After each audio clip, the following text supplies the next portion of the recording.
Disclaimer: in this study, we used Elliott wave structures. It involves multiple possibilities, and the analysis presented focuses on one potential scenario. The provided information is for educational purposes only, and not a trading advice. There's a risk of being completely wrong, and users are warned not to trade or invest solely based on this study. The content is not advisory and does not guarantee profit. Individuals should consult a financial advisor before making any trading or investment decisions.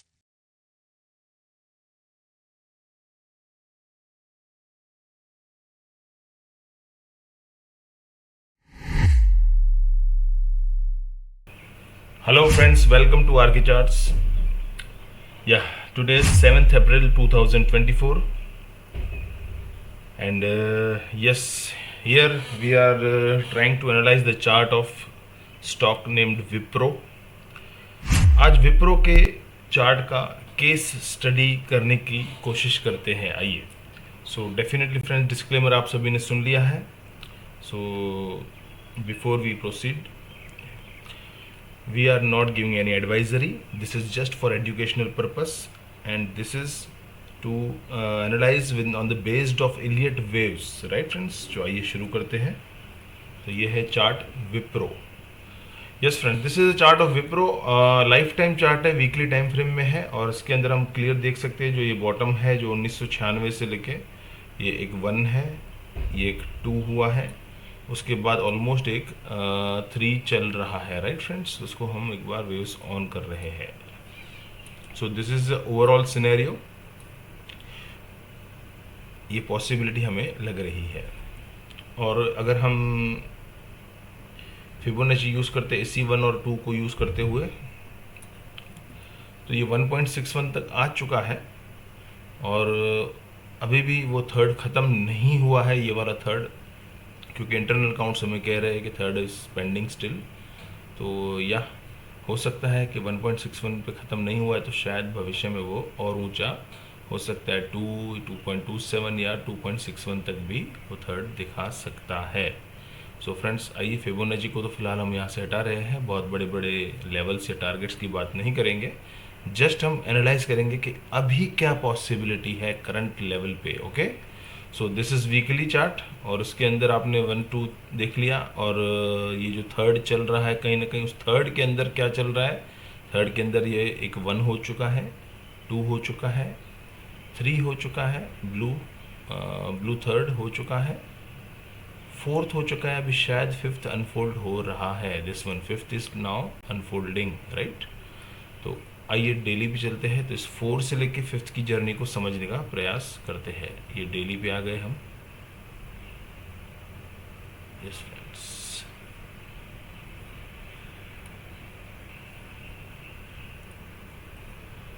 चलिए 2 से भी 3 का भी एक detailed view है हमारे पास. सो या this can be a 1, 2. देखिए, किसी भी चीज़ को अगर हम गहराई से देखें तो यस, कहीं पे भी हमने एलियट वेव्स का ही यूज़ किया है, और एलियट वेव के अंदर उसके प्रिंसिपल्स को यूज़ करते हुए चले. दिस कैन बी ओवरलैपिंग 1, शायद 2, और ये पूरा एक 3. इस 3 के अंदर भी ये 1, 2, 3, 4, 5. Again this is 4, this is 5, right. तो 1, 2, 3, 4, 5, तो 1 हुआ. तो इस वे में हर चीज़ को प्रिंसिपल वाइज अलाइन करके ही हम लोग केस स्टडी की ट्राई करते हैं. तो यस फ्रेंड्स, तो this is red 1, red 2, red 3. Red 3 कैसे आया है? ब्लैक 1, 2, 3, 4, 5. 4 1 की टेरिटरी में नहीं आया है. Third is not shortage, 2 has not over retrace more than 100%. तो हर जगह प्रिंसिपल का ध्यान रखते हुए फिर ये थर्ड के बाद रेड 4th, और ये entire scenario is the red 5th.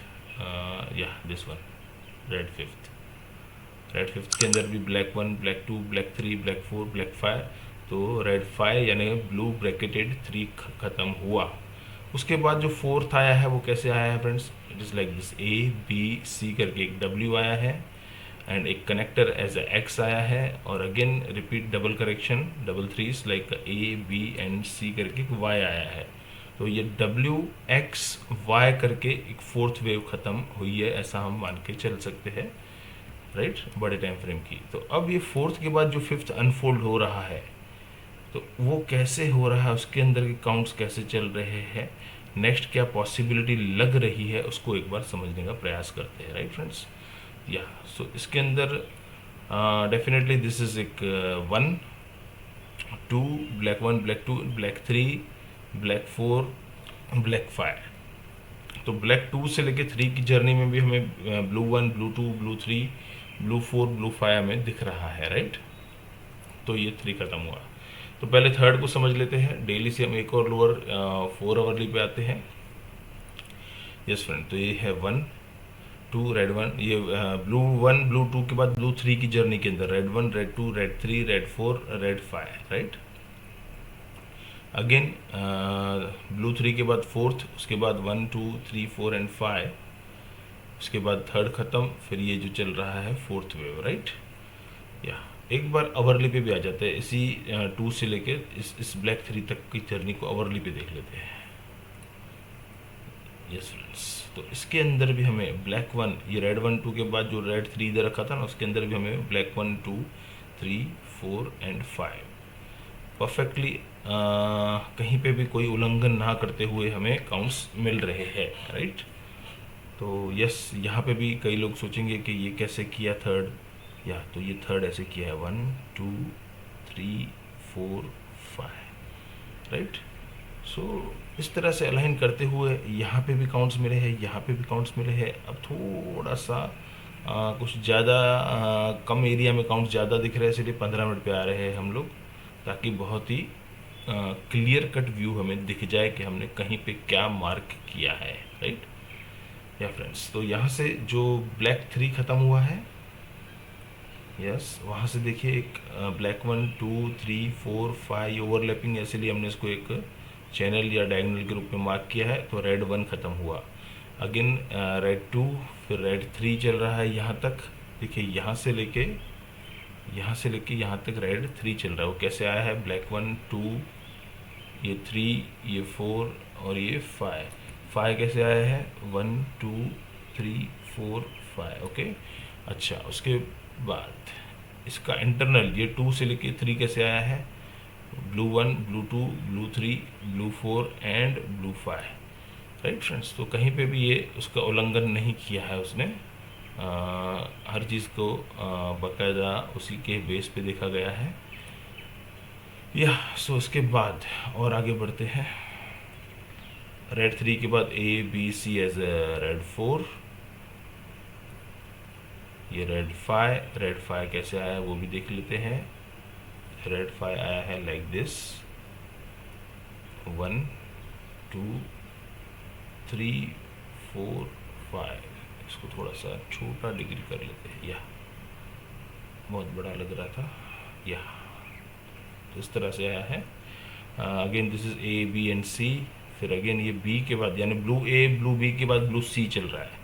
तो ब्लू C को थोड़ा सा ध्यान से समझिएगा, क्योंकि व्हाट इस पॉसिबिलिटी नाउ वो यही बताएगा। तो ये ब्लू B के बाद देखिए रेड 5 आने चाहिए, तो रेड 1 यहाँ पे आया है, रेड 2 यहाँ पे आया। तो रेड 1 के अंदर ब्लैक 1 2 3 4 एंड 5, रेड 2 के अंदर A B and C, red 3 के अंदर 1 2 3 4 5, अगेन रेड 4 के अंदर W X Y।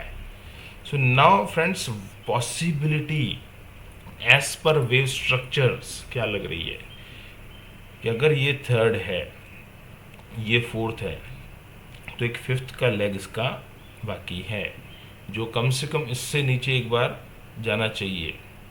और जैसे ही वो लो मार देता है, फिर वो चाहे यहाँ पे मारता है या यहाँ पे मार रहा है, और यहाँ पे फिर जैसे लो ख़त्म होता है तो C हो जाएगा ख़त्म, यानी कि हमारा एक फोर्थ हो जाएगा ख़त्म। तो हम फिर से एक अवरली पे आ रहे हैं। तो यस फ्रेंड्स, अगर ये एक लोअर लो करता है लाइक दिस और दिस, हम एक अनुमान लगा रहे हैं कि ये फोर्थ जैसे ही ख़त्म होता है तो फिर डेफिनेटली एक फिफ्थ की जर्नी हम देख सकते हैं, पॉसिबिलिटी ये है। और अगर कहीं पे भी हमने कुछ मिस किया है काउंट्स में, तो ये केस स्टडी ऐसा है कि वेव्स है ना बहुत सेंसिटिव होती है। तो यहाँ पे ऐसा भी हो सकता है हम अगर कुछ मिस कर रहे हो, for example this is 4, right, and ये हम इसको थोड़ा सा हटा रहे हैं। ऐसा भी हो सकता है कि यहाँ पे थर्ड हो गया हो, फोर्थ हो गया हो और ये फिफ्थ हो गया हो, ऐसा भी हो सकता है, लेकिन संभावना उसकी बहुत कम है। एक लोअर लो मारे, वहाँ पे एटलीस्ट अवरली पे हमें डाइवर्जन दे, ये हमारी थिंकिंग रहती है। Price will make lower low, indicator will make higher low, तो पॉसिबल है कि वहाँ से फिर वो रिवर्सल ले सकता है। और अब अगर ये सीधा बढ़ जाता है कहीं ना कहीं पे, अगर हम ऐसा कहेंगे कि ये अपर एक ट्रेंड लाइन को उसने ऐसे तोड़ तो दिया है, लेकिन अब अगर वो अगेन इस हाई को भी पार कर देता है, ये स्विंग हाई जो लास्ट है ये है या ये है, तो हम मान लेंगे कि ये काउंट्स इस तरह से यहाँ पे ख़त्म हो चुके हैं। ओवरऑल हम लोग फोर्थ के ख़त्म होने की कगार पे खड़े हैं और फिफ्थ अभी कभी भी स्टार्ट हो सकता है। तो ऐसा नहीं है कि लोअर लो के चक्कर में हम इसको सेलिंग सोचे, नहीं फ्रेंड्स, विप्रो में एक फिफ्थ वेव उसका अभी बाकी है, जो कि इस थर्ड के जो हाई है उसको एटलीस्ट वो क्रॉस करना चाहिए। ये इलियट वेव के पर्सपेक्टिव से ऐसा हमें दिख रहा है, ये एनालिसिस कह रहा है। बट यस, हमेशा मान लीजिएगा कि market is always right, chart is the king. हम सब जो भी बात कर रहे हैं वो सारा कुछ अनुमानित है। वेव्स के पर्सपेक्टिव से भी बात करें तो 2-3 पॉसिबिलिटीज़ होती है, और हम किसी न किसी एक पर्टिकुलर ज़्यादा प्रोबेबिलिटी जिस चीज़ की हमें लग रही है उसकी हम बात कर रहे हैं। So definitely there is always a kind of invalidation levels and confirmation levels. अब अगर ये लोअर लो करता है और डाइवर्जन देता है, उसके बाद ये फिर से रिवर्स आता है और एटलीस्ट इस स्विंग हाई को क्रॉस करता है, तो जो भी लास्ट इसका स्विंग लो होगा उसको इनवैलिडेशन लेवल मानेंगे ऊपर जाने के लिए। अगर ये यहाँ पे ऐसा हुआ तो कब, जब वो इस हाई के ऊपर आ जाएगा तब ये invalidation level will be activated कि अब इसके नीचे नहीं जाना चाहिए। अगर नीचे जा रहा है तो डेफिनेटली जैसे ये ए बी सी है, तो फिर अगर ये एक्स और ए बी सी रिपीट भी हो सकता है तो 4 एक्सटेंडेड भी हो सकता है। बट एज ऑफ नाउ ऐसा नहीं लग रहा है। ये लोअर लो करके अगर ऊपर जाता है तो फिफ्थ हो सकता है, और डेफिनेटली सीधा अगर ऊपर जाता है तो भी अभी फिफ्थ उम्मीद ये है कि 4 ख़त्म होगी, फिफ्थ की बारी है। यानी कि लोअर साइड मार्केट रिटेल या किसी भी लेवल पे ट्रैपिंग दिखा सकता है, कन्फ्यूजन दिखा सकता है, बट पॉसिबिलिटी ये है कि फोर्थ ख़त्म हो रहा है एंड फिफ्थ स्टार्ट होने वाला है। फ्रेंड्स, तो ये था विप्रो का चार्ट, जिसको हमने as per Elliott wave perspective से हमने एनालाइज करने का केस स्टडी किया, और इसके अंदर क्या क्या पॉसिबिलिटीज़ हो सकती है वो आपसे शेयर किया। This is not any kind of trading और इन्वेस्टिंग टिप और advisory, this is just for understanding, educational purpose. इसीलिए हम बहुत डीप तक, वीकली से लेके 15 मिनट तक हम एलियट वेव के चार्ट के अंदर एनालाइज करने को चले गए। तो यस फ्रेंड्स, आई होप आप लोगों ने ये एंजॉय किया। यस फ्रेंड्स, एक और बात मैं ज़रूर आप लोगों से शेयर करना चाहूँगा कि अगर आप लोग यूट्यूब चैनल पे हमारे साथ नए जुड़े हैं तो आपको पता होना चाहिए कि हम रोज़ाना लाइव मार्केट में Nifty, bank Nifty, even dollar index, even major stocks like Reliance, HDFC and major commodities like gold, silver, crude oil, copper, natural gas, bitcoin, ethereum etcetera etcetera, हम लोग उसको रोज़ाना आवरली बेस पे एनालाइज करते हैं और फोरकास्ट करने का कोशिश करते हैं, केस स्टडी करने का कोशिश करते हैं। तो ज़रूर से लाइव स्ट्रीम में रोज़ाना जुड़िए, और यस, आपने चैनल को सब्सक्राइब नहीं किया हो तो सब्सक्राइब कीजिए, लाइक बटन ज़रूर दबाइए, कमेंट्स कीजिए। आप कमेंट्स डालेंगे अपने अपने कोई भी इंटरेस्टिंग स्टॉक के बारे में आप पूछना चाहते हैं, अगर उसको केस स्टडी, अगर उस केस में हमें बढ़िया से स्टडी दिख रही होगी तो ज़रूर उस पर भी हम वीडियो अपलोड करेंगे। But this will be just for educational purpose only, right friends. So यह चैनल को ग्रो करने के लिए, विजिबिलिटी बढ़ाने के लिए चैनल को ज़रूर अपने फ्रेंड सर्कल, अपने ग्रुप में शेयर कीजिए। Thanks for watching, bye for now, bye bye.